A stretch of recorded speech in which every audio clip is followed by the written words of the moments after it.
This week's chapter of My Hero Academia is seemingly the conclusion to this little mini arc of Ochako and everybody else trying to prove Deku's not really innocence, but prove why Deku deserves to rest and relax at UA High School. But this is seemingly the conclusion of that little mini arc, and it was honestly a very, very good chapter. A lot of cool things happened, and we also get somebody that's been present in the story technically since the first chapter, actually speaking up a bit more in this chapter. So let's hop right into it. We start off exactly where we left off last week, with Kota running towards Deku to go and comfort him, and we get a moment where Mineta was also trying to run towards Deku, but Ida tells him, no, this isn't our place right now. He knows that right now Deku needs to see Kota and the other woman that he saved at that moment. We then get a really cool panel where Kota catches up to him with the other tall lady, and he calls Deku Big Bro Midoriya, which is very cool that he sees Deku as like his big bro, his older brother. He sees him as like a role model, somebody that he wants to emulate. He then talks to Deku and tells him about how he was just scared and he couldn't move back before Ochako made her speech. He was scared and he just couldn't move at that moment, but it just shows how powerful her speech was. It basically forced him to act and forced him to move towards Deku. That's just how powerful Ochako's speech was, and it's still amazing that she was able to just move and uplift all these people like that with her words. So much so that an entire crowd of just angry people that just weren't even trying to listen to any reason were able to calm down and actually think about what they were doing at the moment and think about how they're conducting themselves right now isn't really the right way to go, and they're finally able to question themselves and realize that maybe they are in the wrong.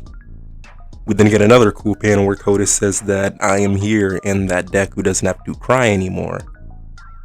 And then we get some more moments with the taller lady, and she picks up Deku, and we really get to see just how big she is.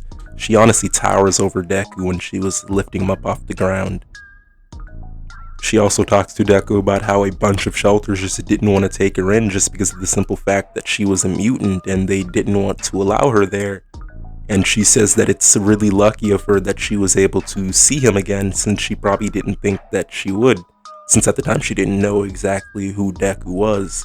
And she calls him Crybaby Hiro-sama just because Deku cries. I guess because he cries a lot, which we haven't seen him do that in a while up until now. Then we get a really awesome panel where we just see her and Kota hugging Deku and comforting him and trying to let him know that things are going to be okay now. And I really do like this panel. And then that leads us into the really cool part of the chapter where we get this guy talking, and he's actually the same guy that was present in chapter 1 and episode 1 when Deku was watching the villains fighting. And this is the same dude coming back hundreds of chapters later to basically speak on Deku's behalf against the entire crowd. And I find that very, very cool that Horikoshi even thought to bring this dude back. You know, it's not really that big of a revelation, but it's just cool that this dude that was present in the beginning watching the villains fight and, you know, rooting on the heroes is actually coming back to defend heroes and defend Deku in specific. That's very cool to me. He lets the crowd know that instead of trying to blame him, shouldn't they try and hear him out, and that he's not necessarily staying there forever, but he does need somewhere to rest up and get better. And he asks the heroes if that's the gist of the entire conversation, to which Nezu says yes. Someone from the crowd obviously says, then how come you can't go to Shiketsu? And they basically explain that would just be pushing the problem onto someone else, and they shouldn't be doing that. They should stop trying to push problems onto other people and try and get it right then and there. The guy from the first chapter also talks about how at one point in time the heroes were basically on a stage, and he talks about how All Might was unparalleled and nobody could really stand against him. And he talks about how everybody cheered them on, but in doing that, they've kind of lost their spirit now. They don't cheer anybody on just because All Might's gone, and basically they have no faith in heroes right now, which shouldn't be the case. He explains how the heroes, some of them didn't want really anything. They didn't want fame or money. They just fought just to help people and try and do the right thing. He then asked the audience that if they don't root on the people that are trying to save them now, then who are they necessarily going to have left, since the heroes that are now are genuinely doing this for honestly nothing, just to help the entirety of the society. So he's asking, if they don't root them on, or if they don't try and help them out, then who's going to be there to help the civilians? And he asked them, do they keep planning to be the audience, or are they going to actually join the stage and help out the heroes? We then get a couple panels with the one dude from the past couple chapters that always had a sort of rebuttal for what Ochako was saying, and this dude is finally willing to actually listen to everybody there, and he asked Deku to give him an answer. He asked them, will you staying here give us back the lives that we once had? So he's finally thinking that maybe this is the way, that maybe if he can help support Deku and the heroes in general, that maybe things can go back to normal.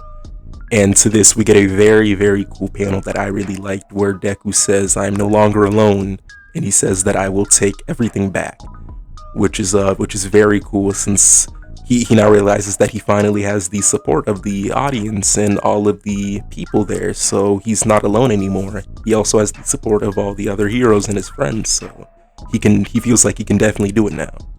After this, we cut to the outside of the UA border, and we see Ectoplasm ask Endeavor, Shoto, and Hawks if they've heard Uravity's speech, and he tells them that it's better if they come and see everything for themselves.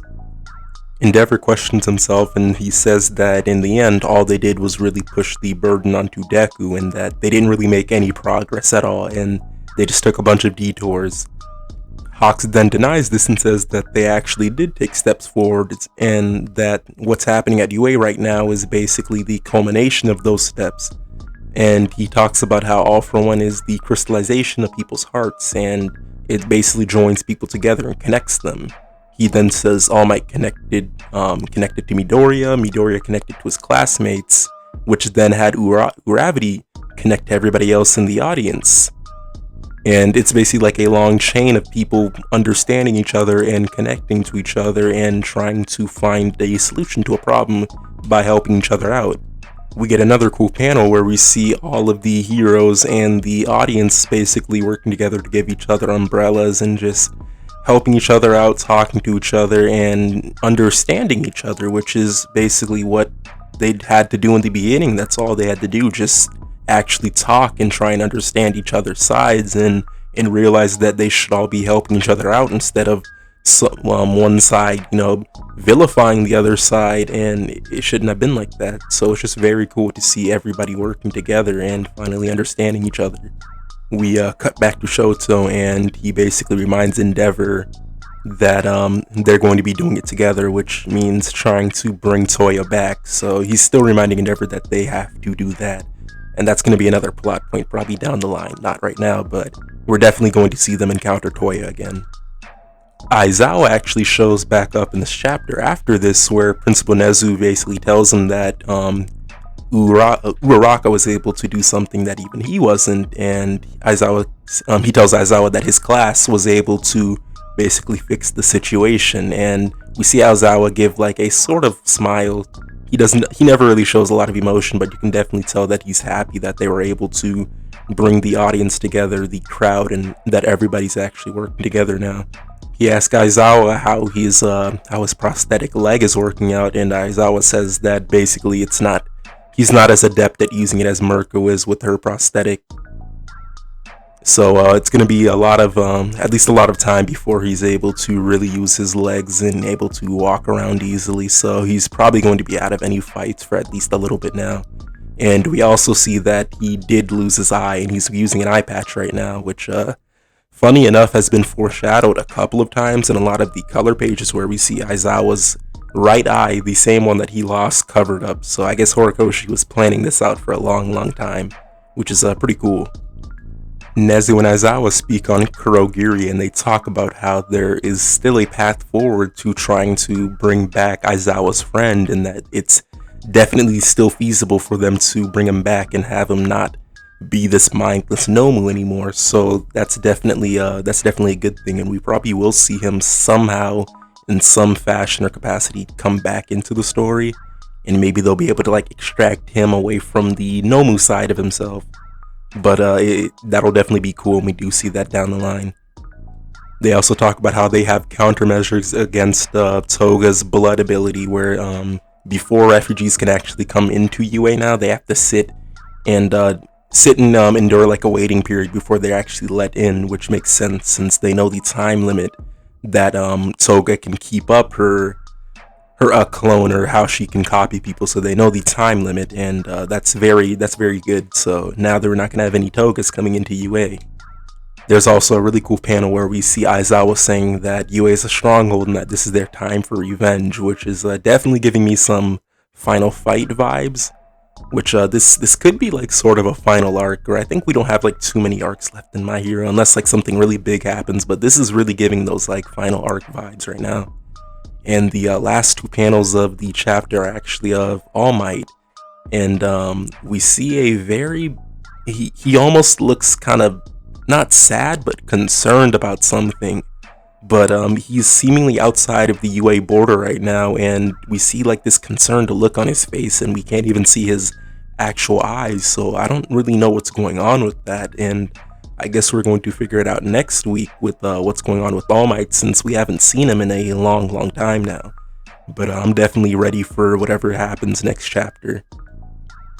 All in all, this was a very good chapter this week, and I very much enjoyed it, and I still like that Horikoshi was able to bring back this seemingly random dude from like the first episode, and have him play a big part in this chapter. I thought that was very cool, and I just thought that it was so cool that we got to see Kota and the taller lady comforting Deku and picking him up when he really needed the help. So all in all, this was a very good chapter, and just let me know what you guys thought of it. Let me know if you guys have any theories for what could be going on with All Might at the end of the chapter, since I really don't know, and I hope it's not something bad, but at this point, who knows. But just definitely let me know what you guys thought of the chapter. Like the video if you liked it, and please subscribe, and I'm out.